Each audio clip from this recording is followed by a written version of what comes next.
Good evening. This is CTV News. I'm Rochelle Metzger. And I'm Patricia Vallone. Thank you for joining us tonight.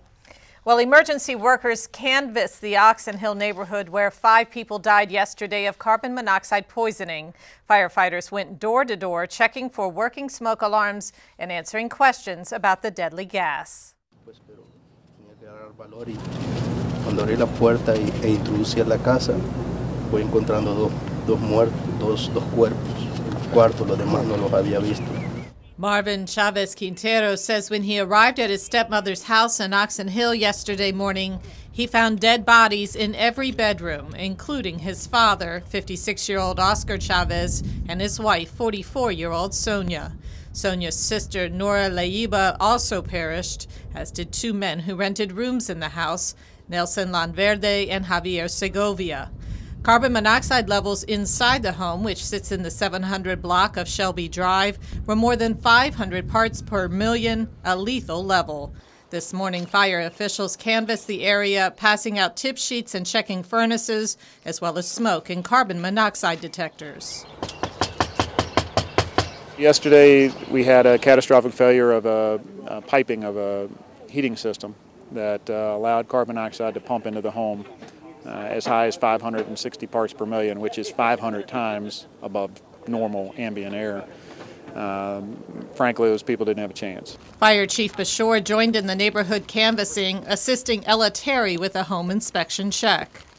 Hey, oh yeah, just a little bit to walk. 5 years ago, I had a little carbon monoxide. You know, the system kept going off and I ignored it. But my daughter at the time, she was living here and she was like, get it checked. And it was a little carbon monoxide leaking when I had my heat turned on. Terry's home has a working carbon monoxide detector and the furnace seemed to pass a basic inspection check. But as a precaution, fire officials replaced an old smoke detector. When they get that old, the filaments inside them wear down. They're not as sensitive. So it would take more smoke to make this alarm work. Chief Bashore says firefighters are particularly interested in getting the message out to Hispanic families since this tragedy and another CO poisoning in February involved Latinos. We have both bilingual firefighters, police officers, EMTs, not as many as we'd like to have. We recognize we need more, but we also have the information. All of the tip sheets that we hand out are both in English and Spanish. So today the crews that are going door to door will have both English and Spanish literature with them. We recognize that we need to reach out more to the Latino community to get this message out. And for additional information on carbon monoxide and CO alarms, you can call 301-883-5250.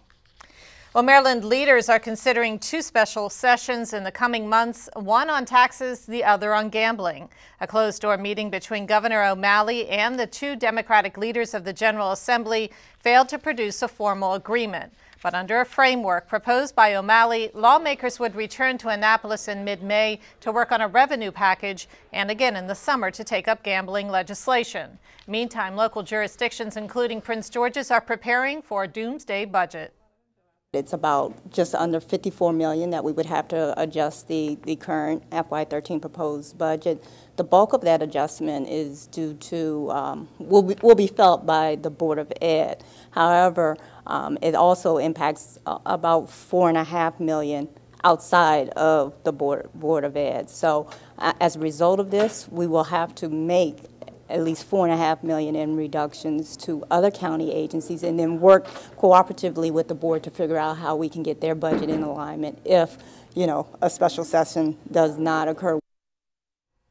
And lawmakers failed to pass an agreed-upon tax bill before adjourning on April 9th. They also left unresolved legislation calling for a statewide vote on a casino in Prince George's County. Prince George's homicide detectives are investigating a fatal shooting in District Heights. Officers responded to the 1600 block of Addison Road South around 8 o'clock Tuesday night. On the scene, they found 18-year-old Ronald Minor of District Heights suffering from a gunshot wound. He was transported to a local hospital where he was pronounced dead. Detectives are working to find a motive and suspects in this case.